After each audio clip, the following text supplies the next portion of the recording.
영상 광고를 보셨지만 몇 가지 중요한 광고를 좀 드립니다. 우리 순자님들은 꼭 우리 핸드폰을 가지고 계신 분들을, 또 집에서 예배 드리는 분들을 위해서 그 홈피에 들어가면 유튜브로 들어갈 수 있도록 이렇게 제일 먼저 팝업 창을 띄워 놓습니다. 계속.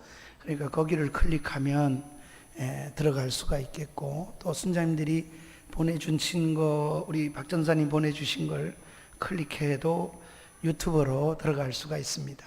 유튜브에 한번 들어가시고 그 밑에 종 같은 그림이 있는데 거기를 구독을 한 번만 꼭 누르시면 주일날, 그 다음에 수요, 금요일날 예배가 계속 생방송으로 나가게 될 겁니다. 그러니까 우리가 영상만 받아가지고 예배를 했는데 아무래도 이게 언택트가 오래 갈 것 같습니다. 그래서 실시간 예배로 우리도 전환을 금주부터 했습니다. 그러니까 구독 신청을 하시고 그렇게 사용할 수 있도록 여러분 그렇게 했으면 좋겠습니다. 주부에도 이렇게 되어 있으니까 실시간이 45분경에부터 찬양도 있다가 우리가 같이, 그러면은 집에서 예배 드리는 분도 11시 예배 같은 시간에 같이 드릴 수가 있게 되겠지요. 그렇게 좀 하시면 좋겠습니다. 다음 주에 오셔서 말씀을 전해 주실 우리 선교사님은 강대흥 선교사입니다. 태국에 지금 나가 계시는데 아주 유능한 우리 선교사님이십니다. 우리 교단의 GMS가 배출한 정말 걸출한 우리 선교사님이신데 아마 금년에 KMW 우리 한국 선교사회 총 회장을 아마 맡게 되리라고 생각합니다. 오셔서 말씀을 전해 주실 때 큰 은혜 될 줄 믿습니다. 또 하나 주보에 없는 광고는 우리가 9월 둘째 주일날 안수집사님과 권사님 선거를 좀 더 디테일하게 해서 선거를 하려고 합니다. 우리가 장로님 선거를 하고 이 코로나19 때문에 하나도 진척을 못 해왔습니다. 성가대를 못한 지가 벌써 수개월 동안 우리가 지나왔습니다. 그런데 더 미룰 수가 없어서 9월 둘째 주일날 우리가 자세히 9월 달에 제시를 하겠습니다. 그렇게 하시고 임직자를 세우게 된다는 것, 권사님과 안수집사님들에 대한 선거를 하도록 하겠습니다. 또 몽골에서 오신 우리가 나가 계시던 우리 김 목사님 들어오셨다 그랬잖아요. 이응 집사님 어디 계셔요? 이 집사님? 우리 박수로 한번 환영할까요? 네, 제가 들어오셨다는 소식은 들었습니다. 그런데 아마 격리 15일 이상 지내야 되니까 집사님도 들어오셨어요? 못 들어왔지요? 아직도. 특별 비행기가 떠야만 아마 들어오리라고 생각합니다.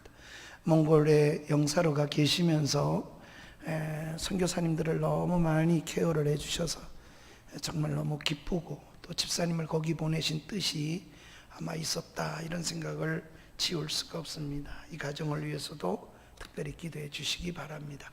우리 옆 사람 한번 인사할까요? 주의 이름으로 사랑하고 또 축복합니다. 네, 우리 다 함께 일어나셔서 찬양하며 예배로 나아가겠습니다.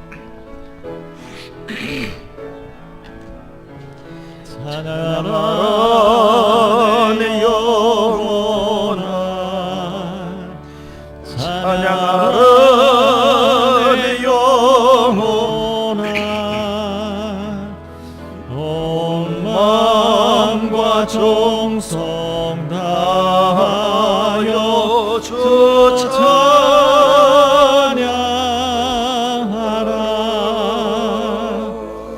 경배하라 내 영혼아,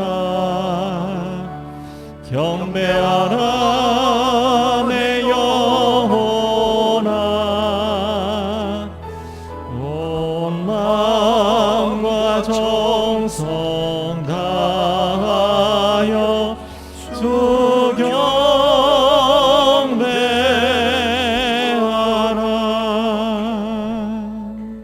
살아계신 우리 하나님 아버지, 크신 은혜와 사랑 감사합니다. 환경이 어떻든 간에 우리의 처지가 어떻든 간에 하나님은 여전하시고 우리에게 은혜 베푸시기를 기뻐하시는 하나님이신 줄 믿습니다. 그 하나님께 예배하고자 하여 우리 남부전원 공동체가 머리를 조아리고 주의 은총을 이날도 기도합니다.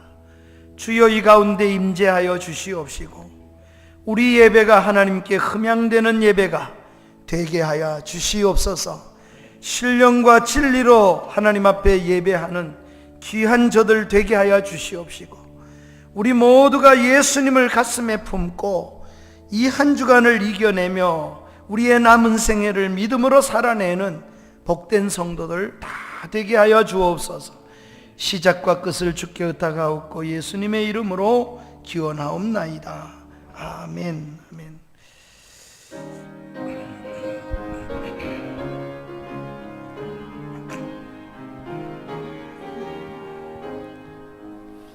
주 예수 내가 알기 전 날 먼저 사랑했네.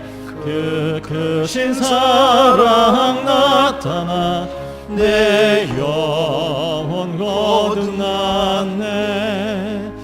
주 내 맘에 늘 계시고 나 주의 안에 있어. 저 포도비유 같으니 참 좋은 나의 친구. 내 친구 대신 예수님 날 구원하시려고 그 귀한 몸을 버리사 내 죄를 대속했네. 나 주님을 늘 믿으며 그 손을 의지하고 내 몸과 마음을 바쳐서 끝까지 충성하리. 내 진실하신 친구여 그 은혜 내려주사 날 항상 보호하시고 내 방패 되옵소서. 그 풍성한 참 사랑을 네 능히 끊을 소냐. 날 구원하신 예수님 참 좋은 나의 친구. 전능하사 천지를 만드신 하나님 아버지를 내가 믿사오며 그 외아들 우리 주 예수 그리스도를 믿사오니 이는 성령으로 잉태하사 동정녀 마리아에게 나시고 본디오 빌라도에게 고난을 받으사 십자가에 못 박혀 죽으시고 장사한 지 사흘 만에 죽은 자 가운데서 다시 살아나시며 하늘에 오르사 전능하신 하나님 우편에 앉아 계시다가 저리로서 산자와 죽은 자를 심판하러 오시리라. 성령을 믿사오며 거룩한 공회와 성도가 서로 교통하는 것과 죄를 사하여 주시는 것과 몸이 다시 사는 것과 영원히 사는 것을 믿사옵나이다. 아멘. 아멘. 우리 교동문 59번째에 있는 시편 136편을 함께 교독하도록 하겠습니다. 59번입니다. 여호와께 감사하라. 그는 선하시며 그 인자하심이 영원함이로다.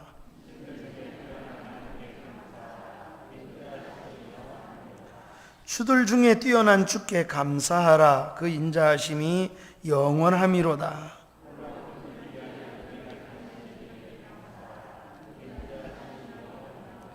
지혜로 하늘을 지으신 이에게 감사하라. 그 인자하심이 영원함이로다. 땅을 무리에 펴신 이에게 감사하라. 그 인자하심이 영원함이로다. 큰 빛들을 지으신 이에게 감사하라. 그 인자하심이 영원함이로다. 해로 낮을 주관하신 이에게 감사하라. 그 인자하심이 영원. 달과 별들로 밤을 주관하게 하신 이에게 감사하라. 그 인자하심이 영원함이로다. 이스라엘을 그들 중에서 인도하여 내신 이에게 감사하라. 그 인자하심이 영원함이로다. 강한 손과 펴신팔로 인도하여 내신 이에게 감사하라. 그 인자하심이 영원함이로다. 아멘. 아멘.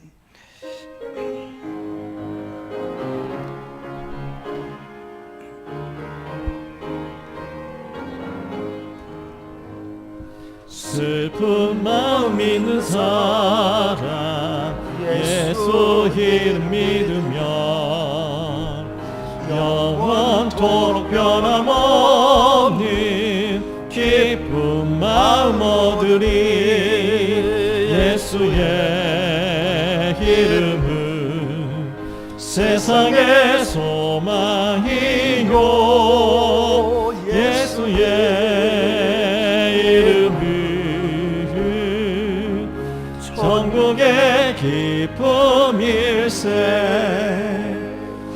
거룩하신 주의 이름 너의 방패 삼으라. 환난 시험 당할 때에 주께 기도드려라. 예수의 이름은 세상의 소망이요 예수의 이름은 전국의 기쁨일세. 존귀하신 주의 이름 우리 기쁨 되도다. 주의 품에 안길 때에 기뻐 찬송 부르리. 예수의 이름은 세상의 소망이요 예수의 이름은 전국의 기쁨일세. 우리 갈 길 다간 후에 보좌 앞에 나아가 왕의 왕께 경배하며 멸류관을 드리니. 예수의 이름은 세상의 소망이요 예수의 이름은 천국의 기쁨일세.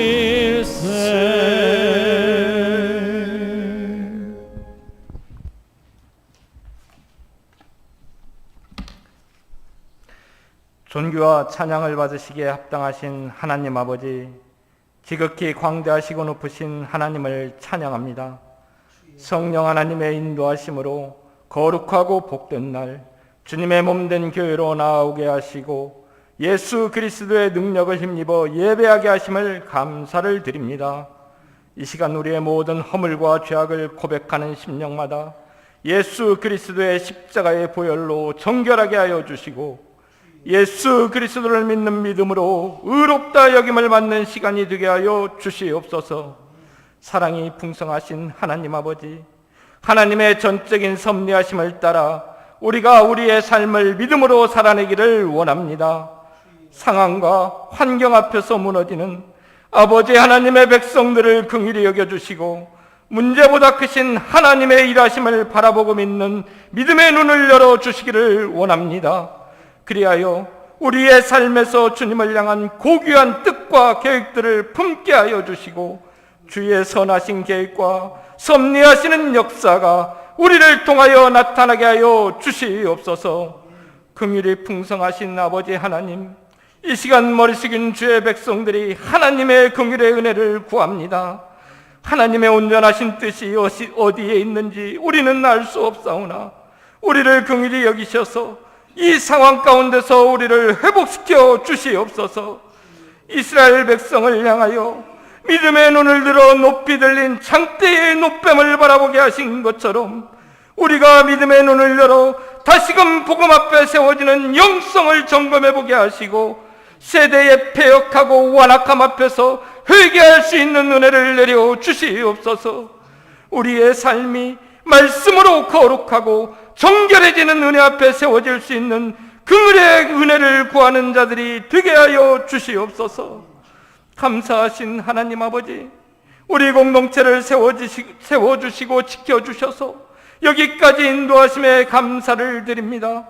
우리 공동체의 믿음의 지경을 더욱 넓혀주셔서 세상을 향해 진리 되신 예수 그리스도를 전하는 사명을 온전하게 감당하게 하시며 성령 하나님의 일하심과 역사하심을 우리 공동체가 목도하며 찬양할 수 있도록 인도하여 주시옵소서. 이 세대를 넘어 다음 세대, 그리고 주님 오시는 그때까지 사명을 감당해내는 그릇되게 역할을 잘 감당하는 남부전원 공동체가 될 수 있도록 인도하여 주시옵소서. 사랑하는 목사님, 이 시간 말씀의 대언자로 세워주셨사오니 성령께서 인도하여 주시고 선포되어지는 말씀 앞에 우리 심령이 예수 그리스도의 사랑 앞에 세워지게 하시고 영이 새롭게 회복되어지는 은혜가 있게 하여 주시옵소서. 우리의 간구하는 기도 가운데서 응답하시는 하나님을 믿음의 눈으로 바라볼 수 있도록 은혜 내려 주시옵소서. 이 복된 예배가 우리의 삶의 원천이 되게 하셔서 세상의 어둠 앞에 빛을 발하는 온전한 하나님의 백성이 되게 하여 주시옵소서. 한 주간도 승리자의 삶으로 하나님께 영광 돌리기를 바라오며 사랑이 많으신 예수님의 이름으로 기도하옵나이다. 아멘.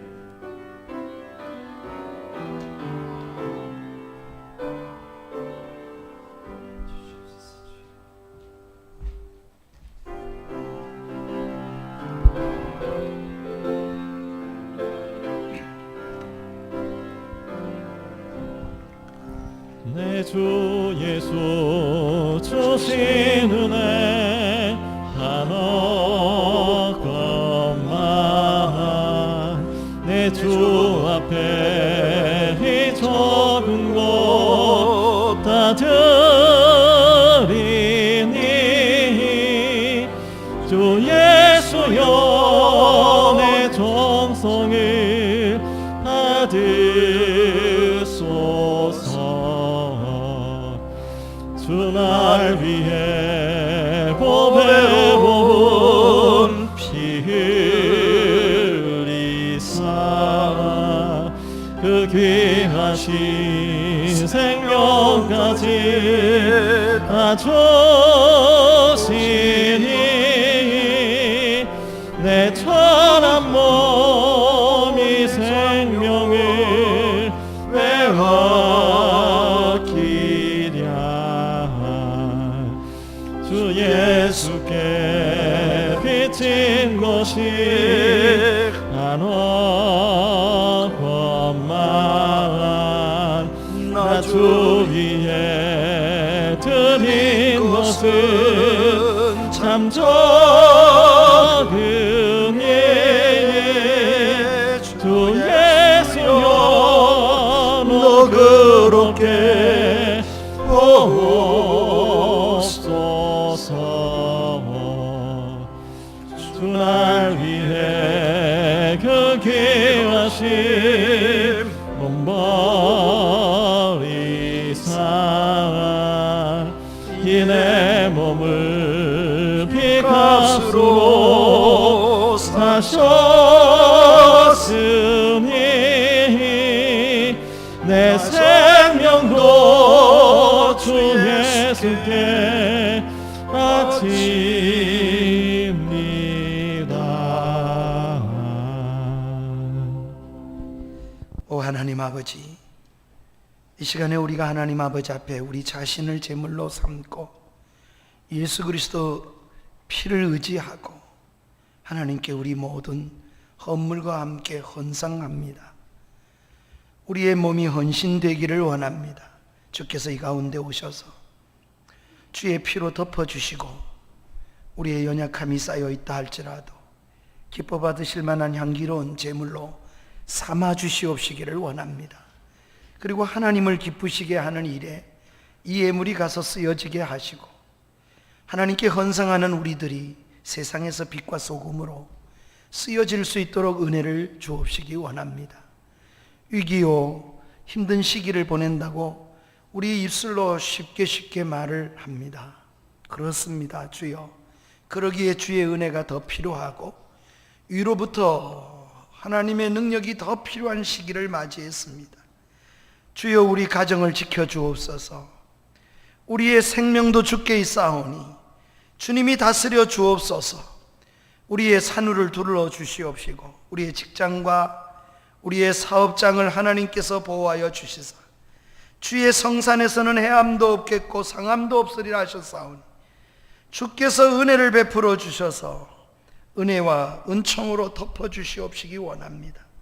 주님 앞에 올라와 내려놓고 주를 의지하는 모든 심령마다 환난의 날에 만날 만한 때에 나를 찾으라 부르짖으라 가까이 있을 때 그를 부르라 하신 주님, 주의 긍휼을 기다리고 주님 앞에 간절히 기도하오니 말씀하신 대로 응답하시고 우리의 가정과 자녀들과 산업장과 이 모든 일에 하나님이 성벽 없는 철락의 불성벽이 되어 주시마 약속하셨던 스가랴의 약속을 우리 가정에도 교회에도 우리 산업장에도 하나님께서 그렇게 되어 주시옵소서. 그래서 하나님의 은혜로 보호하심과 위로하심을 받게 하여 주옵소서. 예수님 이름으로 기도합니다. 아멘. 아멘. 우리가 함께 보실 하나님의 말씀은 누가복음 5장에서 보겠습니다. 이제 매주 주일날은 누가복음에서 본다는 것 기억하시면 좋겠습니다. 차례차례 보니까 그래 하시고 다른 때에는 마가복음을 보도록 그렇게 좀 바꿔서 이제 5장까지 보았던 데서 계속 보겠습니다. 오늘은 5장 29절부터 32절 말씀을 보도록 하겠습니다. 누가복음 5장 29절부터 32절입니다. 우리 찾으셨으면 네 소절을 함께 합동해서 함께 읽도록 하겠습니다. 29절부터 읽습니다. 레위가 예수를 위하여 자기 집에서 큰 잔치를 하니 세리와 다른 사람이 많이 함께 앉아 있는지라 바리새인과 그들의 서기관들이 그 제자들을 비방하여 이르되 너희가 어찌하여 세리와 죄인과 함께 먹고 마시느냐. 예수께서 대답하여 이르시되 건강한 자에게는 의사가 쓸데없고 병든 자에게야 쓸데있나니 내가 의인을 부르러 온 것이 아니요 죄인을 불러 회개시키러 왔노라. 아멘. 아멘. 오늘 우리가 함께 생각하려고 하는 것은 의인과 죄인이라는 제목으로 생각하려고 합니다. 사람들은 누가 의인이냐 누가 죄인이냐 이렇게 구별을 자꾸 하고 싶은 생각이 있지요. 또 우리 모두가 그렇게 구별을 하는 이유가 무엇입니까? 나는 깨끗하다면 저 사람하고 내가 가까이 해야겠냐, 더러운 사람하고 이렇게 구분을 지어서 멀리하기도 하고 때로는 정죄하기도 하는 이런 일들을 합니다. 그런데 우리 주님은 사람을 어떻게 보셨을까? 의인과 죄인으로 구별을 지으셨을까? 우리 주님은 인생을 어떻게 살아야 되는가를 말씀해 주셨을까? 오늘 우리가 여기에다가 포커스를 맞추어서 함께 은혜를 나누려고 합니다. 레위가 예수님을 만났습니다. 레위는 거룩한 이름입니다. 구별된 지파입니다. 이름도 거룩하고 거룩한 이름을 가졌지만 레위는 세리의 또 직업을 가졌어요. 이 말 속에 다 직업 속에 그의 걸음이 들어 있습니다. 그는 돈을 제일 우선하는 주의로 살았습니다. 이름은 거룩한데 삶은 그러지를 못했습니다. 그런 레위가 주님을 만났습니다. 예수님을 만나고 나니 얼마나 은혜가 되었는지 너무 깊었습니다. 주님이 나를 따르라는 말씀 앞에 레위가 모든 걸 버려두고 주님을 따를 만큼 되었습니다. 은혜를 받은 겁니다. 주님을 만난 겁니다. 이렇게 주님을 만난 후에 레위가 무엇을 했는가? 오늘 본문이 그 내용을 언급을 하고 있습니다. 레위가 예수님을 만난 후에 한번 따라 합시다. 예수님을 위해서 큰 잔치를 열었다. 누구를 위해서요? 예수님을 위해서 큰 잔치. 우리도 은혜 받고 나면 주님 위해서 이러잖아요. 주여 내가 이 모든 거 다 버려두고 주를 쫓겠습니다. 세상령의 영광 구하지 않고 주님 따라 살겠습니다. 주님 만난 사람은 다 그렇게 변해요. 이게 변화요. 이게 은혜입니다. 삭개오 보세요. 언제 주님이 재산 바쳐라 그럽니까? 아닙니다. 삭개오가 주님을 만나고 그렇게 주님을 만나게 되자마자 그가 입술로 고백합니다. 주여, 내 재산의 절반을 내가 가난한 사람에게 나누어 주겠습니다. 이 감격이 너무 커서, 그 은혜가 너무 벅차서 우리가 예상하지 못한 말들을 쏟아놓지 않습니다. 레이도 지금 그렇습니다.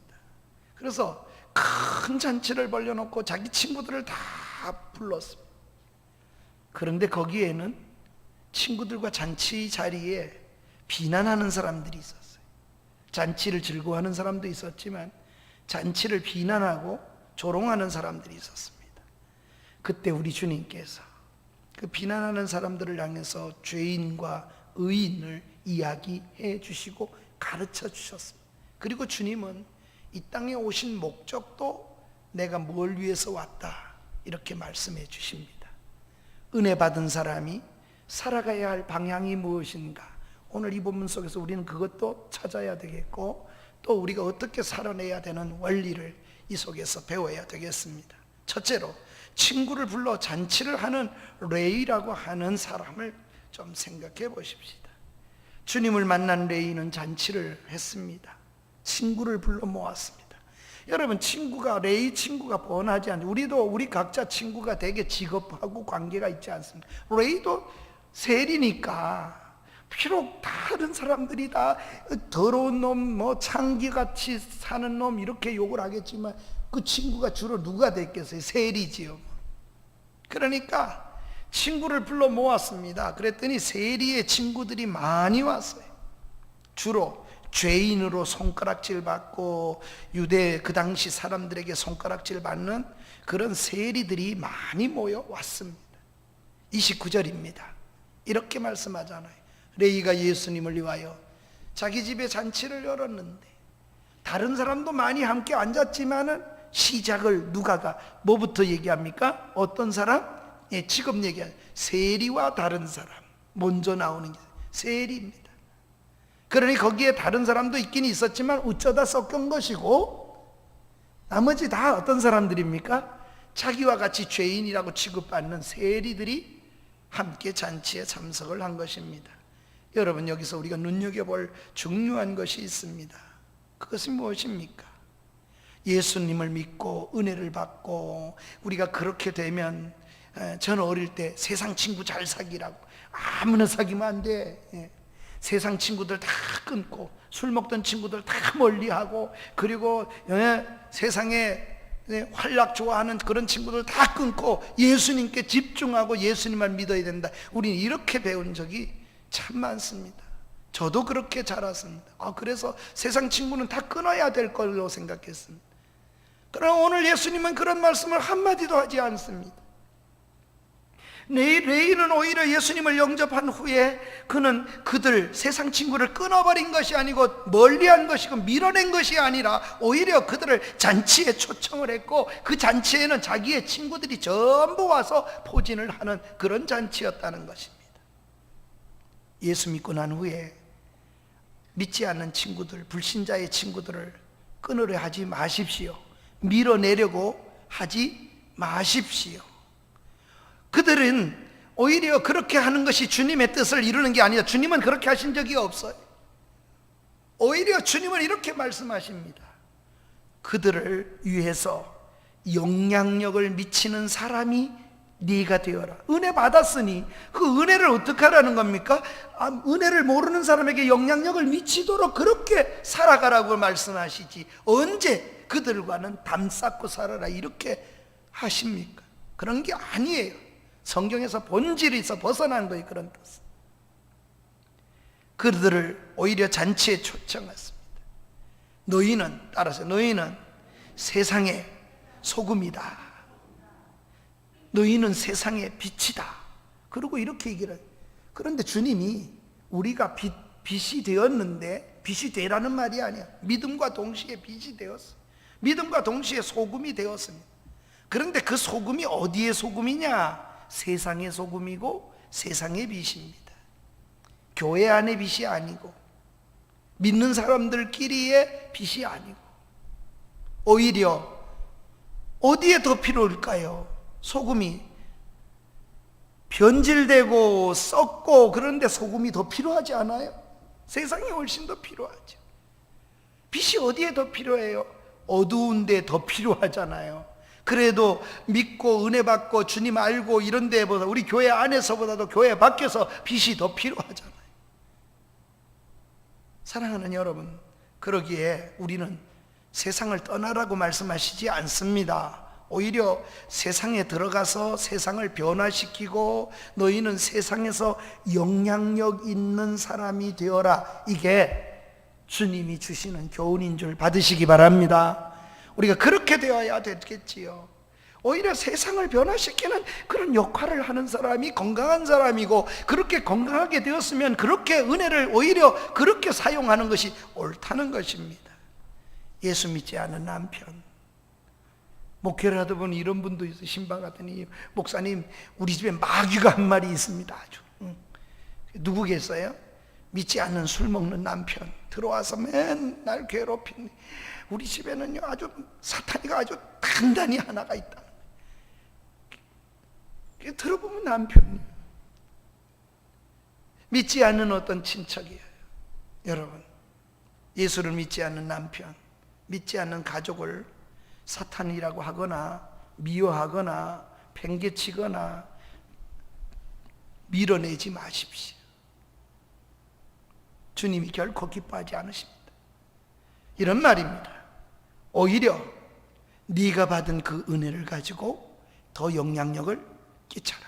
더 잘해라. 그들과 함께해라.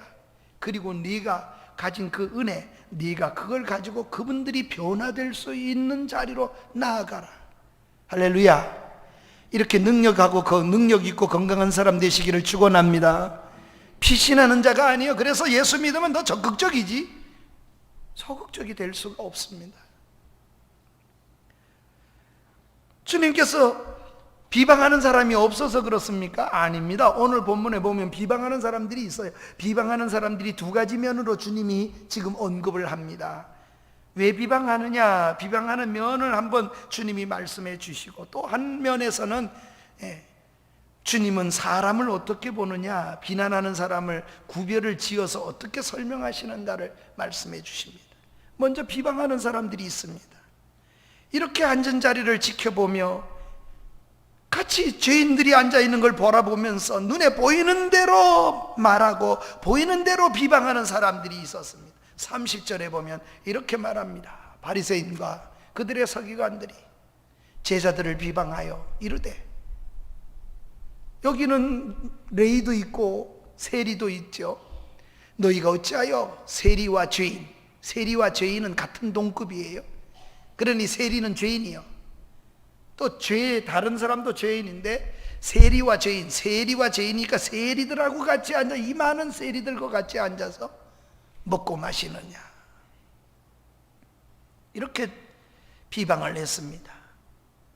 주님을 영접하고 인생의 방향을 바꾼 레위가 친구들을 불러가지고 예수님을 위해서 잔치를 하는데 거기에 비난하는 자들이 있었습니다. 주님 주변에는 늘 비방하는 사람들이 있었습니다. 모함하는 사람들도 있었습니다. 수근거리는 사람들도 있었습니다. 우리도 믿음대로 살려고 하면, 양심을 쓰고 믿음대로 살려고 하면 환영을 받는 일만 있는 건 결코 아닙니다. 좋아하는 사람들만 있는 게 아니에요.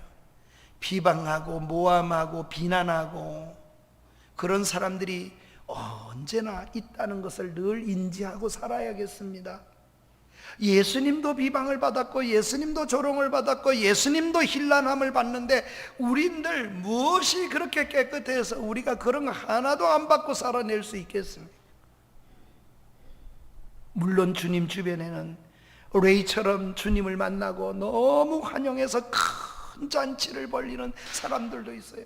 주께서 행하신 그 구원의 은혜가 너무 감격해서 하나님께 영광 돌리는 사람들도 많이 있지만 비난하는 사람들도 많이 많았습니다. 여러분, 주님도 비난을 받았으니까 믿음으로 우리가 착한 사람이 되어진다든지 착한 사람이 되려고 하든지 우리도 손가락질 당하고 우리도 그렇게 당할 수밖에 없다는 걸 우리가 인지하고 살아야 되잖아요. 예수님은 비난만 받은 게 아니라 결국은 그 비난 속에서 십자가 위에서 피 흘리고 돌아가시기까지 하실 정도가 되지 않았습니까? 그러기에 우리는 한 가지를 알아야 합니다.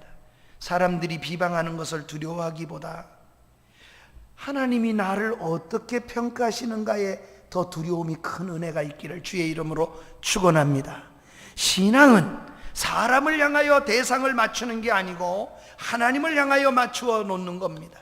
올라와서 여러분이 매주마다 하나님을 만나는 이유는 말씀을 대하는 것은 내가 하나님께 비추어서 내가 어떤 존재인가를 날마다 만나야 돼요. 이게 신앙이기 때문에 그렇습니다.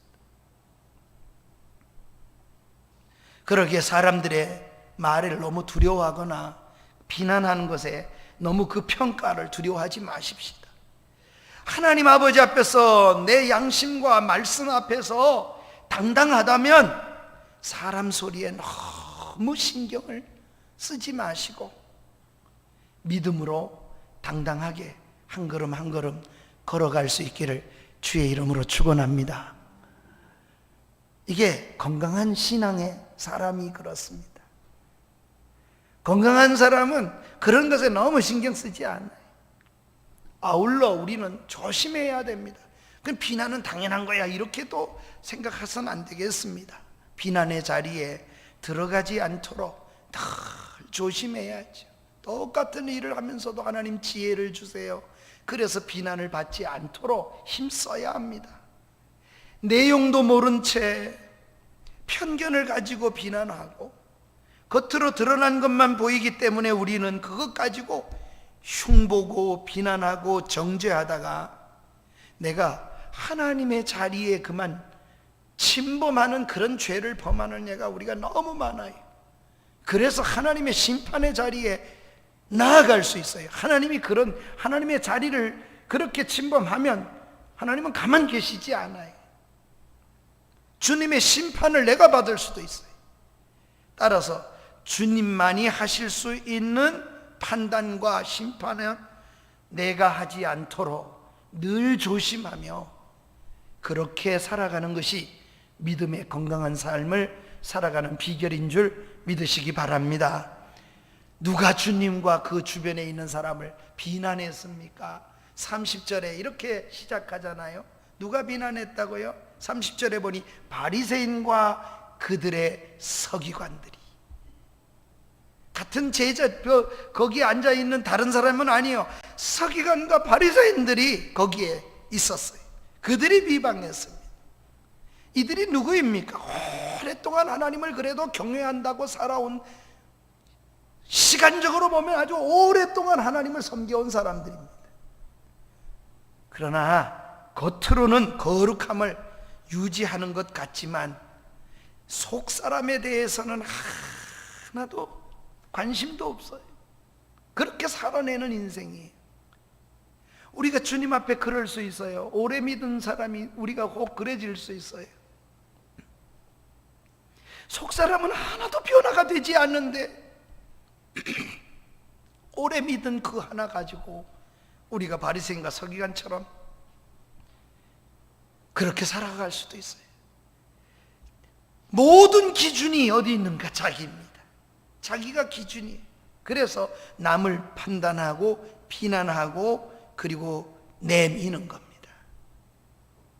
여러분, 이들이 비난하는 그 비난 내용이 무엇입니까?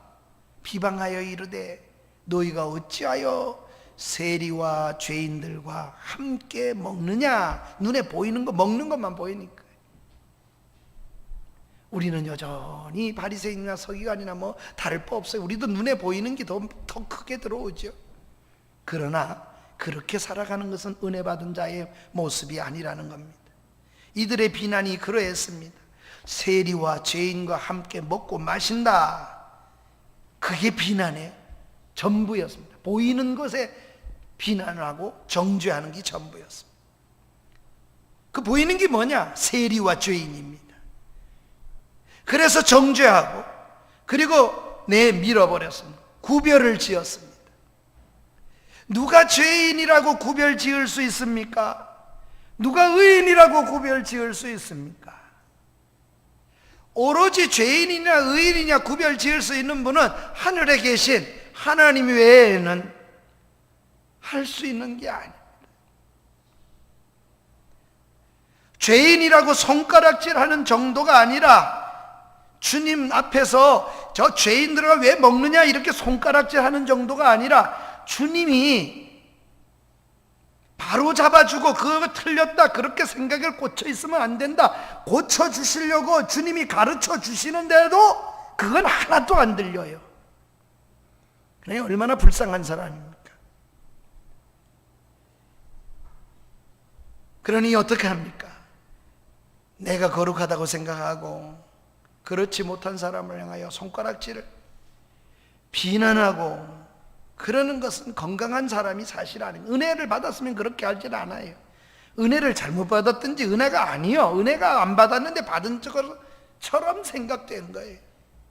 그러니 정말 은혜를 받으면 그렇게 손가락하거나 정죄질하거나 불쌍히 여기지 아니하고 그러지 않을 터인데, 이 풍성함이 있으면, 이 은혜의 풍성함이 있으면 여러분 오히려 그들을 끌어안고 잔치 속에 초대하잖아요.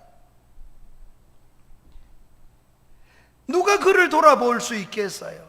건강한 사람이 돌아볼 수밖에 없잖아요. 그러니 건강한 사람은 뭘 보는가 하면 사명을 봅니다. 내가 뭘 해야 되느냐에 그 사명에 꽂혀 있죠. 주님도 건강하셔요. 왜? 주님도 이러한 상황에서 주님이 어디다 포커스를 두냐. 그래, 여기는 다 죄인들이 회개해라. 바리새인, 여 서기관들은 다 깨끗한 사람이다. 주님이 이렇게 구별을 짓지 않으셔요. 그러한 사람이 거룩한 사람이라고 생각도 하지도 않아요. 주님은 경건한 사람이라고 생각하지도 않습니다. 주님은 이렇게 말합니다. 오히려 외식하는 자라,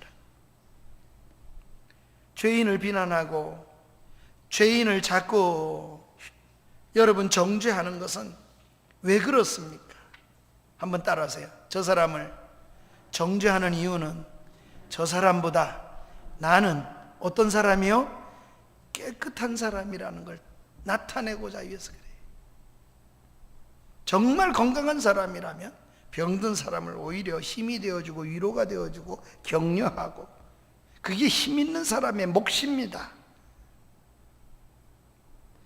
그런데도 불구하고 그렇게 살아내는 겁니다. 그러니 주님이 이제 가르쳐 주십니다. 두 번째로, 죄인과 의인이 누구인가, 의인과 죄인이 누구인가를 주님이 이렇게 정리하는데 주님이 이렇게 말해요. 한번 따라합시다. 죄인을 부르러 왔다. 주님은 의인과 죄인을 부르러 왔다 이런 말하지 않아요. 죄인을 부르러 왔다. 주님이 그러한 상황에서 들으면서 말씀을 가르쳐 주셨습니다. 31절과 32절입니다. 우리 함께 같이 읽어볼까요? 시작. 예수께서 대답하여 이르시되 건강한 자에게는 의사가 쓸데없고 병든 자에게 쓸데있나니 내가 의인을 부르러 온 것이 아니요 죄인을 불러 회개시키러 왔노라. 예수님이 지금 바리새인은 의인이다 이런 말을 하신 게 아닙니다. 예수님은 죄인을 부르러 왔다. 예수님은 사명에다가 눈을 두었어요. 누가 의인이냐, 누가 죄인이냐, 누가 더 깨끗하고 누가 덜 깨끗하냐, 이걸 구별 지으러 오신 게 아니에요. 예수님은 주님 하나님께로 받은 사명, 그거에다가 모든 것을 두고 사시는 분입니다. 따라서 우리가 은혜를 받고 예수님을 정말 바르게 믿으면 우리의 눈이 어디에 있느냐, 저 사람이 깨끗하냐 덜 깨끗하냐 여기에 맞추는 게 아니고, 따라서 우리도 예수님처럼 사명의 눈을 두고 사는 사람이 되어야 된다. 그게 뭐예요? 은혜 받으면 은혜 받은 사명을 감당하는 거예요. 주님같이 죄 없으신 예수님도 하나님의 아들로 이 세상에 오셨는데, 죄 없는 예수님도 이 땅에 오셔서, 예수님은 우리는 죄가 있는데도 정죄하는, 죄 없는 예수님도 그렇게 살지 않으셨어요. 또 그렇게 하려고 보냄을 받지도 않았다 그래요. 요한복음 3장 17절입니다. 하나님의 아들 예수 그리스도를 이 땅에 보내신 것은 세상을 심판하려 하심이 아니요, 심판을 하나님이 하시기 때문에 그때까지는 아니에요. 그러면 왜 예수님이 이 땅에 오셨습니까? 예수님으로 말미암아 세상이 구원을 받게 하시려고, 능력 많으신 예수님, 은혜가 많으신 예수님을 통해서 주님이 죄인을 구원하시기 위해서 오셨어요. 그럼 우리에게 은혜 주시는 이유도 분명해요. 우리의 사명, 모든 사람이 나를 통해서 좀 더 거룩해지고 나를 통해서 좀 더 주님을 만나고 구원에 이르는 사람이 되어지도록 그렇게 하시기 위해서 하나님이 우리를 은혜를 주시고 불러주신다는 겁니다. 간음하다가 현장에서 잡혀왔습니다. 분명한 죄인이잖아요. 뚜렷하게 죄인이잖아요. 그래서 예수님께 데려와가지고 모세의 법에는 이런 자는 돌로 쳐 죽이라 그랬는데 어떡할까요? 주님이 땅에 글씨를 쓰셨다 그래. 뭘 썼는지 모르죠. 하여튼 글을 쓰시고 일어나서 한마디 하십니다. 너희들 중에 죄 없는 자가 먼저 돌을 들어 쳐라. 그리고 다시 앉으셔서 주님은 다시 글을 쓰셨다. 사람들이 하나둘 양심의 가책을 받고 다 떠나갔습니다. 이제 주님은 여인과 주님만이 남아 있습니다. 그때 예수님께서 이 여인에게 어떻게 대하시는가? 요한복음 8장 10절과 11절에 보면 주님이 이 여인을 이렇게 말합니다. 여자 외에 아무것도 없는 것을 보시고 이 여자에게 너를 고발하던 사람이 어디 있느냐? 너를 정죄하던 사람들이 다 어디 있느냐? 여인이 말합니다. 돌아가고 아무도 없습니다. 그때 주님이 똑같은 오늘 여기 말씀이나 지금 그들이 말하고 보이는 건 죄인이냐 아니냐 그걸 자꾸 관점을 두고 있는데 예수님은 사명에다 두듯이 또 주님이 이렇게 말합니다. 나도 너를 정죄하지 아니하노니 가서 다시는 죄를 범하지 말라 하시니라. 예수님은 간음하다가 현장에 잡혀온 여인에게 정죄하지 아니하고, 한번 따라서요, 그 여인의 미래를 열어주셨다. 할렐루야. 예수님을 만나는 사람마다 모든 사람들이 그렇게 넘어져서도 다시 주님은 미래를 보도록 하나님이 역사하셔요. 그러면 우리의 눈도 그 사람의 미래를 바라보는 쪽에 포커스를 맞추는 게 옳아요. 신앙생활은 그렇게 하는 게 옳습니다. 저 사람이 얼마나 믿음 생활 잘하나 못하느냐에 포커스가 있는 게 아니라 그 사람이 얼마나 하나님을 가까이 할 수 있고 하나님의 사람으로 만들어져 갈 수 있을까. 오늘은 이렇게 타락하고 오늘은 이렇게 또 넘어지고 어제도 넘어졌지만 내일은 다를 수 있을 거야. 주님은 항상 거기에 맞춰져 있어요. 내 이름이 시몬이냐? 다음부터는 이름을 바꾸어라. 너의 이름은 베드로라라. 반석이라. 우리 주님은 장차 그가 반석이 되어질 수 있는 것을 내다보시고 믿음으로 그에게 복을 빌어주시고 은혜를 주시는 것처럼 정말 신앙이 건강하고 은혜를 받으면 우리는 주님처럼 하는 사람이 되어야 될 줄로 믿습니다. 그래서 그렇게 보는 겁니다. 그래서 우리는 그리스도 안에서 그리스도 안 얘기만 나오면 정죄의 없다 이렇게 얘기를 하는 겁니다. 실제로 그래요. 로마서 8장 1절에도 보면 예수 그리스도 안에 있는 자에게는 결코 정죄함이 없느니라. 그런 정죄를 받지도 않지만 남을 정죄하지도 않게 될 거예요. 심지어 사탄이도 할 수가 없을 거다. 왜? 그리스도께서 우리를 구원하시고 십자가 위에서 예수님이 지금도 우리를 위해 기도하고 계시기 때문에 로마서 8장 33절부터 34절에 보면 누가 능히 우리를 고발하겠느냐, 송사하겠느냐, 구역에. 의롭다 하신 이가 누구예요? 의롭다 하시는 하나님이시라는. 그러니 누가? 사람은 아무도 그럴 존재가 없다는 게. 마귀도 그럴 수 없대요. 그런데 우리가 어떻게 계속 의인이 될 수 있어요? 그리스도 안에서요. 보좌 우편에서 지금도 기도해 주시는 그 예수 그리스도 때문입니다. 여러분이 의롭게 사는 것은 은혜 때문인 줄 믿으시기 바랍니다.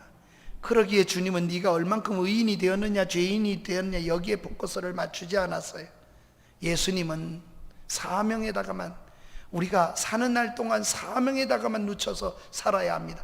얼마나 거룩하냐 안 하냐가 문제가 아니에요. 주님은 그러기에 손가락질 받는 사람하고도 앉으실 수가 있으신 거예요. 비방하고 조롱받는 사람도 이 사람은 구원받아야 할 사람이라고 보시기 때문에 그 자리에 함께 주님을 위해 열은 잔치에 앉을 수가 있었어요.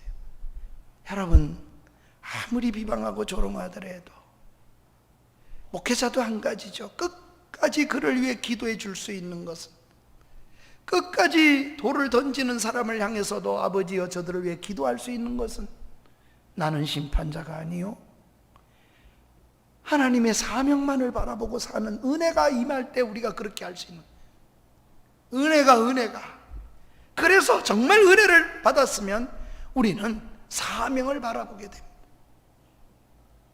주님은 병든 사람, 손가락질 받는 사람, 그런 사람을 위해서 오셨기 때문입니다. 따라서 우리도 그런 주님의 은혜를 입었으면 우리도 그렇게 주님을 닮아가도록 만들어져 가지 않겠습니까? 그러기 위해서, 그들을 위해서 우리 주님은 기꺼이 비난도 받으셨습니다. 주님은 죄인이냐 의인이냐, 거기에 요 죄인과 왜 같이 먹습니까? 그럴 때 그래 이놈들은 죄인이구나, 주님 이렇게 접근하지 않았다 그 말입니다. 그러니까 정말 은혜가 임하면, 따라서 은혜가 임하면 우리의 생각을 바꾸신다. 아멘. 하나님이 여러분 올라와 있을 때 여러분의 하나님이 은혜를 주시면 아 그렇게 살아야 되겠구나, 여러분 사상이 바뀌어져. 생각이, 은혜를 주시면 똑같은 사람이 올라왔는데도 돌아갈 때는 주님의 생각으로 바꾸어지는 거, 그거 은혜입니다. 주님은 지금 사람을 어떻게 보고 계시기에 이렇게 말씀하실까요? 주님은 지금 바리새인들은 죄인, 의인, 자기들은 의인이니까 왜 죄인들하고 앉아 먹느냐, 이렇게 자기는 의인이고 세리들은 죄인이고 이렇게 구별을 지었지만, 죄인으로 낙인을 찍지만, 그리고 비난하지만, 싸잡아서 다 같이 조롱하고 있지만, 그러나 주님이 보실 때에는 거기에 앉아있는 바리새인과 서기관 그리고 세관에 앉아있는 그 세리들, 주님이 보실 때에는, 한번 따라합시다. 모두가 다 죄인이다. 주님은 다 죄인으로 보시고 계셔요. 어떤 죄인입니까? 한 사람은 죄가 드러난 죄인이고 한 사람은 드러나지 않은 죄인으로 보시는 거예요. 주님은 다 구원받아야 될 사람으로 보시는 거예요. 따라서 우리도 사람을 바라볼 때마다 반드시 우리가 그렇게 보는 눈을 갖도록 자꾸 은혜를 구해야 합니다. 하나님, 저 사람 은혜 주시면 바꿔질 수 있어요. 실제로 성 프란치스코가 어느 날 지나가는데 제자들이 말이에요, 묻습니다. 선생님은 도대체 선생님을 어떻게 생각하세요? 자신을. 그러니까 하는 말이, 나야말로 정말 나쁜 놈 중에 나쁜 놈이지, 정말 아주 죄인 중에 죄인. 아니 선생님, 다 사람들이 성자라 그러는데 말도 안 되는 얘기를 하십니까? 그때 성 프란시스코 하는 말이 일화가 이래요. 그게 아니야, 내게 하나님이 주신 은혜를, 그 큰 은혜를 내가 받았는데 저 사람에게 줬더라면, 지금 강도짓을 하고 뭐 도둑질도 하고 못된 사람이지만 내게 준 은혜를 말이야, 거다가 줬으면 아마 그 사람은 나보다 더 성자처럼 더 성자가 돼 있을 텐데, 내가 그런 은혜를 받고도 그렇지 못하는 것이 내가 얼마나 나쁜 죄인인가, 이렇게 고백을 하는 겁니다. 이게 은혜 받은 사람의 모습이에요. 그러니 주님이 보실 때에는 드러난 죄가 있느냐 드러나지 않은 죄인이 있을 뿐입니다. 주님은 다 죄인으로 보시고 있는 거예요. 인간 전체가 다 죄인이라는 거예요. 그래서 주님이 말씀하십니다. 이 세상에 오신 목적에다 나는 살아가는 거다. 내가 의인을 부르러 온 것이 아니오 죄인을 부르러 왔노라. 누가 주님의 음성에 은혜를 입을까요? 누가 주님의 음성을 들을 수 있을까요?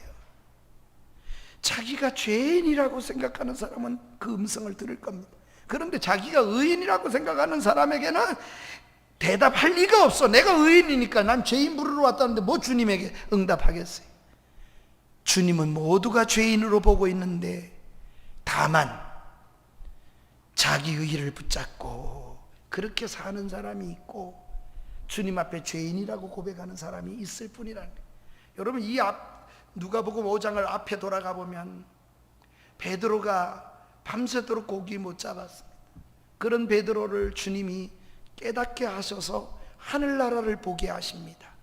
물론 고기 많이 잡히는 거, 물론 돈 많이 벌고 좋은 직장 잡고 이렇게 해주셔서 그렇게 되어지는 환경을 만져주심이 있어요. 그러나 거기에다 포커스가 성경이 맞춰져 있지 않아요. 그걸 베드로도 깨달은 거예요. 그래서 고기가 잡혔는데 배 두 척에다가 자기 배만 아니라 친구 배까지 다 데리고 와서 가득 채웠는데도 그거에다가 눈을 두지 아니하고 베드로가 은혜를 받았어요. 그래서 고기 잡힌 거 버려두고 누구 찾아가냐? 예수님 찾아갔어요. 그리고 예수님 앞에 엎드려서 무릎을 꿇고 주여 나를 떠나소서, 나는 뭐라고요? 죄인으로서이다. 그렇게 고백했잖아요. 정말 은혜 받은 사람입니다. 주님은 이렇게 말해요. 베드로에게 네가 죄인이다 아니다 이렇게 주님이 답변 안 해요. 이제 너는 의인이 됐다 이렇게 말하지 않아요. 주님은 여전히 그의 미래에다가 맞춥니다. 네가 사람 낚는 어부가 되리라. 주여 난 죄인입니다. 떠나갔어. 그래 떠나갈게. 그래 안 간다. 이렇게 답을 해야 정답일 것 같은데 주님은 거기다가 한 번도 두지 않아요. 그렇게 답을 주시는 주님이 아니에요. 주님은 그의 미래를 복을 주십니다. 은혜를 받았구나. 네가 사람을 낚는 어부가 될 거야. 너는 계속해서 사람을 세우는 사람이 되어갈 거야. 베드로는 그 은혜 속에 은혜를 받았습니다. 앞으로 나는 이런 사람이 될 거야. 그런 은혜 속에 머물게 되었을 거예요. 그러니 미래를 열어주시는 거예요. 하나님 은혜가 임하면 이런 놀라운 역사가 일어납니다. 난 여러분이 매주 올라올 때마다 미래가 열려지는 역사가 있기를 주의 이름으로 축원합니다. 우리의 자녀들도 교회에 올라올 때마다 말씀을 읽을 때마다 나는 보잘것없어도 하나님이 나와 함께 하시면 나는 반드시 쓰이는 사람이 될 거야. 이렇게 하나님의 사람으로 살아내는 사람이 되어야 주님을 은혜를 바로 받았다고 할 수 있겠죠. 그래서 주님은 이런 죄인이다 같이 먹는 죄인들과 같이 먹읍니까? 이럴 때 주님이 이 세상에 오신 이유를 얘기를 해요. 나는 죄인을 부르러 왔다. 죄인이 아닌 사람에게는 내가 필요 없다. 이런 말입니다. 병든 사람에게 의원이 필요하고 병들지 않은 사람에게 의원이 필요 없는 것처럼, 그럼 주님이 모든 사람을 의인과 죄인을 이렇게 본 적이 없어요. 주님은 다 죄인으로 보시는 거예요. 죄인이 죄인 보고 나보다 덜 깨끗하다고 그래서 더러운 놈 이렇게 정죄하면 되겠습니까? 나는 나를 스스로 어떤 사람이라고 생각합니까? 여러분, 사랑하는 성도 여러분, 또 누군가를 죄인으로 낙인 찍고 그의 삶을 그 바깥으로 자꾸 내몰고 있지는 않는지요? 정말 우리가 주님을 제대로 만난 사람이 되어지기를 주의 이름으로 축복합니다. 그래서 예수님을 정말 만난 사람은 오래 믿으면 믿을수록 사명이 뚜렷해지지 정죄하는 사람이 되는 게 아니에요. 그런데 예수님을 거꾸로 믿으면 오래 믿을수록 잘 믿었니? 주의를 왜 범했나 안 범했나 뭐 이런 거 가지고 남 잣대나 대고, 왜 봉사 많이 헌금 안 하냐 하나 그거 가지고 잣대대고 놔두라니까요. 헌금을 하든 안 하든 그건 기쁨으로 마음에서 나와서 하나님께 드리는 헌상이 되어야지. 누가 그런 거를 가르치라고 말씀했나요? 빛 앞에 서면 나의 어두움은 다 드러납니다. 나의 부끄러운 모습을 찾아낼 수 있습니다. 그러나 어두움 속에 있을 때는 자신이 어두우니까 어둠 속에 있을 때는 더러움이 죄가 드러나지 않았을 뿐입니다. 그러니 이 세상에 사는 사람들은 다 죄인인데 왜 드러나지 않았을까? 어두운 데 있었기 때문에 그렇습니다. 그래서 요한복음에서 이렇게 어두움이 덮여있다, 어두운 가운데 빛으로 오신 주님이라는 거예요. 주님을 만나면 내가 얼마나 죄인인가를 만나게 될 줄로 믿습니다. 저와 여러분이 이런 주님을 계속 만날 수 있기를 주의 이름으로 축원합니다. 이렇게 되면 사명을 향해서 가게 되는 사람이 돼요. 사도 바울이 디모데전서에 보면 나이 많아 이제 죽음을 앞에 뒀는데 뭐라 그런 줄 아세요? 내가 달려갈 길을 다 달려가고 믿음을 지켰으니 이제 난 다 됐다, 이런 말이 아니에요. 내가 이루었다 함도 아니요 얻었다 함도 아니요. 뭘 말하는가? 나는 앞에 있는 표대를 향하여 날마다 달려가느라. 뭘 하기 위해서? 사명 때문에. 그러니까 믿음으로 산다는 것은 바로 바울이 주님을 바로 만났기 때문에 그렇게 살아내는 겁니다. 그렇지 않으니까 그저 맨 정죄나 하다가 끝나는 신앙생활 하는 사람도 수없이 많아요. 사도 바울은 도대체 어떻게 했기에 그러냐? 사도 바울이 매우 경건하게 거룩한 열매를 많이 맺으려고 애를 썼어요. 그런데도 불구하고 말년에 뭐라고 고백하는 줄 아십니까? 디모데전서 1장 15절에 보면 이렇게 얘기하잖아요. 미쁘다 이 말이요. 미쁘다, 받아들일 수 있는, 이건 정말 여러분 받아들일 수 있는 말입니다. 모든 사람이 받을 만한 말이 있는데 예수 그리스도께서 죄인을 구원하시기 위해서 이 땅에 오셨다는 거, 이건 정말 받아들일 말이라는 거예요. 미쁜 말이라는 거예요. 그리고 이렇게 고백합니다. 그렇게 고백하고는 그 빛 앞에 자기를 세우고 뭐라고 얘기를 해요? 지금 죽음을 얼마 안 남던 노인인데 나는 죄인 중에 뭐라고요? 괴순이라. 그럼 바울이 날마다 죄를 자꾸 더 져갔다는 겁니까? 아니요. 지금도 바울은 빛 앞에, 예수님 앞에 자기를 세우고 보니 이렇게 은혜를 받고도 요만큼밖에 못 살아내는 내가 괴수입니다, 그런 고백을 하는 거죠. 그래서 사명만을 보기 때문에 내가 이루었다 함도 아니요 얻었다 함도 아니요 나는 앞에 있는 표대를 향하여 달려가노라, 이게 은혜 받은 사람의 모습입니다. 이렇게 되지 않으면 우리는 어떻게 될까요? 오래 믿으면 믿을수록 서기관과 바리새인들처럼 우리가 정죄하고 밀어내고 그런 존재로 남게 될 것입니다. 병든 환자가 병든 줄 모르는 환자라면 얼마나 위험합니까? 왜 위험합니까?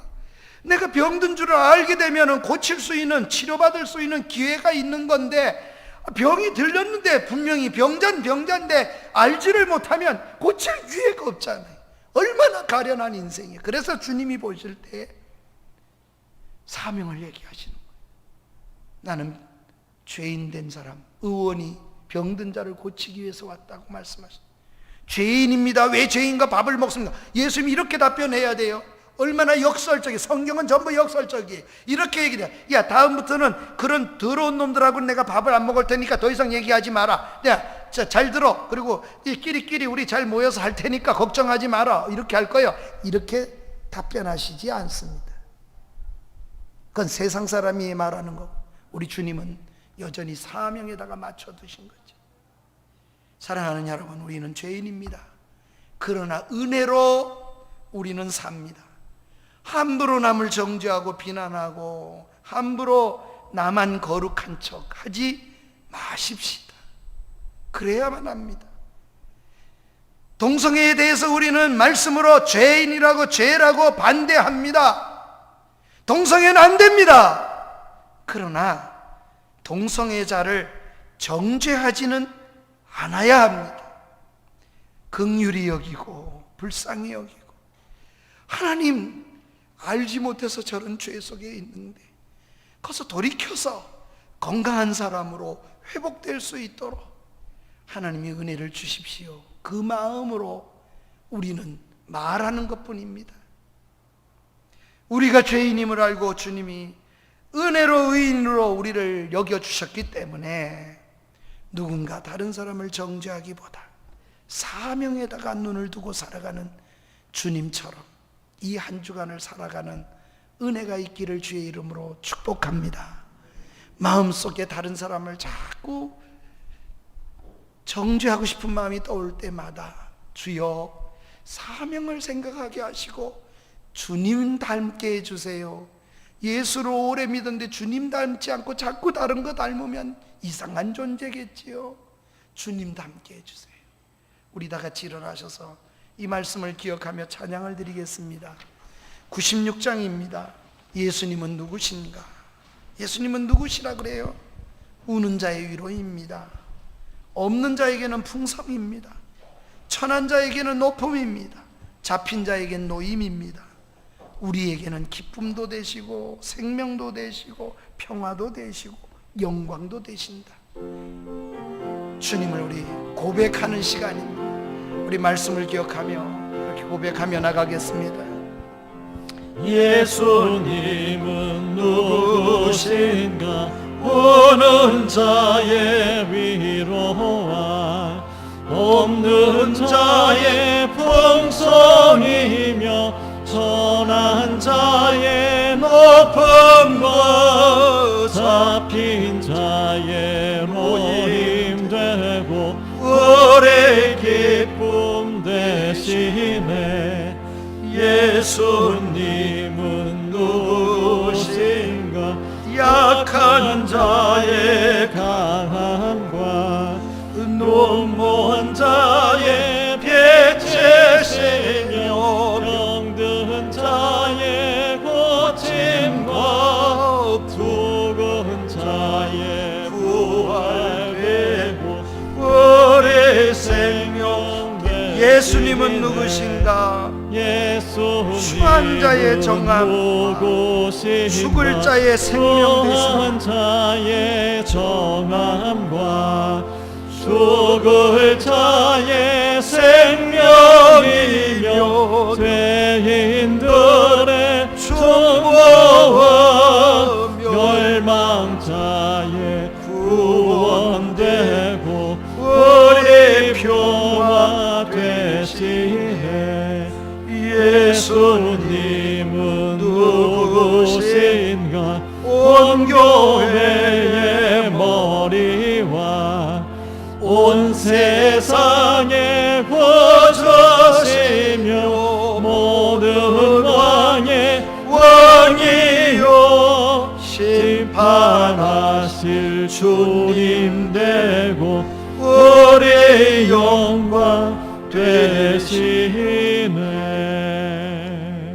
예수님은 사람을 죄인과 의인으로 구별하지 않으셨습니다. 주님은 알고 계십니다. 사람은 모두가 로마서 3장 10절처럼 모두가 죄인인데 의인이 있나고 찾아보니 하나도 없어요. 없나니 하나도 없도다. 얼마나 없으면 6번이나 부정관사를 썼겠습니까? 주님은 그런 데서 의인을 찾지 않습니다. 우리들 중에 누가 의인이냐 더 의롭나 이거 찾지 않습니다. 주님은 미래를 향하여 말씀하십니다. 주께서 구원하여 주시면 어떤 사람이 되어질 거를 내다보시고 우리를 사랑하시는 것, 우리도 다른 사람을 볼 때 그런 눈으로 바라볼 수 있게 해주옵소서. 주님의 눈을 주시옵소서. 주여, 내가 일주일 동안 다른 사람을 정죄하기보다도 주님의 마음으로 기도해주는, 주님의 마음으로 복음을 전하는, 복음의 대상자로 삼는 그런 은혜가 있게 해주옵소서. 우리 그렇게 주님 앞에 다짐하며 기도하겠습니다. 우리 주여 한번 부르고 말씀을 기억하며 다진 기도를 1~2분 동안 드리겠습니다. 주여, 거룩하신 우리 하나님 아버지 감사합니다. 이 땅에는 두 종류의 죄인만 있을 뿐입니다. 죄인이라고 생각하는 죄인과 의인이라고 생각하는 죄인이 있을 뿐입니다. 죄인임을 아는 자들이 주님의 이 영접을 받고 죄인인 줄 아는 자가 주님의 은혜를 늘 누렸습니다. 우리 신앙이 깊어지고 우리가 하나님 아버지 앞에 더 가까이 가게 하시고 겸손해지게 하시고 더 깊은 자리로 나아갈 수 있도록 은혜를 허락하여 주시옵소서. 그래서 하나님은 정말 살게 하옵소서. 살아계신 우리 하나님 아버지, 7월 첫 주일을 주 앞에 드리게 되었습니다. 우리가 말씀 앞에 다시 한번 다짐하며 이전을 떠나갑니다. 스스로 자기를 죄인을 고백하며 주님 앞에 사명을 붙잡는 자가 되게 하여 주시기를 소망합니다. 나도 모르는 사이에 어느 사이에 다른 사람을 정죄하는 은혜가 메마른 사람으로 살아가지 않도록 은혜 주시기를 원합니다. 그래서 우리가 이뤘담도 아니요 얻었담도 아니요 앞에 있는 표대만을 향하여 내가 어디까지 달려왔던지 오로지 예수님처럼 사명 때문에 살다가 사명 때문에 죽는 하나님의 사람으로 살아낼 수 있게 해 주옵소서. 그래야만 우리가 이 시대에 영향력 있는 건강한 하나님의 사람으로 살아낼 수 있는 줄을 믿습니다. 아버지 하나님, 남을 정죄하고 쉽게 서는 자리만 서는 그런 어리석음을 범하지 않도록 도와주시옵소서. 우리 모두가 영향력 있고 건강한 크리스찬이 되게 하여 주옵소서. 예수님 이름으로 기도합니다. 아멘. 지금은 우리 구주 예수 그리스도의 은혜와 하나님 아버지 무한하신 사랑하심과 성령님의 교통하심이 말씀 붙잡고 내려가는 성도들 머리 위에, 가정 위에, 남부전원교회 위에 이제로부터 영원토록 함께 있을지어다. 아멘. 아멘. 아멘. 주옵소서.